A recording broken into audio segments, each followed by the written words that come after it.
বর্তমান সরকার খালের থেকে আমাদের কিনারা থেকে খালের মধ্যে ফেলে দিয়েছে যে আপনারা চলে যান, একটা তত্ত্বাবধায়ক সরকারকে দেন যে সম্পূর্ণ নিরপেক্ষভাবে নির্বাচন পরিচালনা করবে।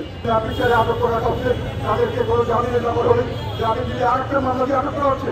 এইভাবে আমাদেরকে বিভিন্নভাবে হয়রানি করা হচ্ছে।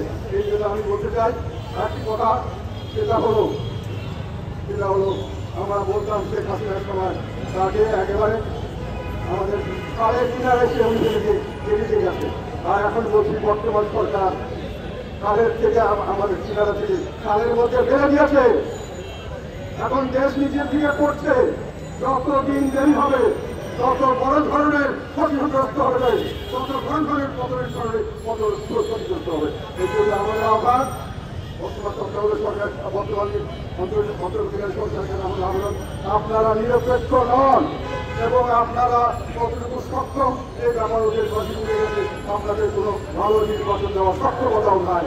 কাজে আপনারা চলে যান, একটা তত্ত্বাবধায়ক সরকারকে দেন যে সম্পূর্ণ নিরপেক্ষভাবে নির্বাচন পরিচালনা করবে এবং সবাইকে সমান সুযোগ দেবে, যাতে করে দেশে একটা রাজনৈতিক স্থিতিশীলতা আসে। রাজনৈতিক স্থিতিশীলতা আসে, দেশে আবার বিনিয়োগ আসবে, আবার বিদেশি আমাদের বিভিন্নভাবে ফান্ড আসবে, মানুষের সরকার করবে, স্বাভাবিকতা আসবে। এখন কোনো ব্যবসা নেই, কোনোখানে বিদেশ থেকে এগিয়ে আসছে না, আমাদের দেশের লোককে কোথাও যেতে দেওয়া হচ্ছে না। আমরা একটা ধরনের বসবাস করছি, এর থেকে আমাদের উদ্ধার চাই। আমাদেরকে মানব দরকার হলে সামনের দিকে আমরা পাতানো খেলা নির্বাচন আমরা হতে দেব না।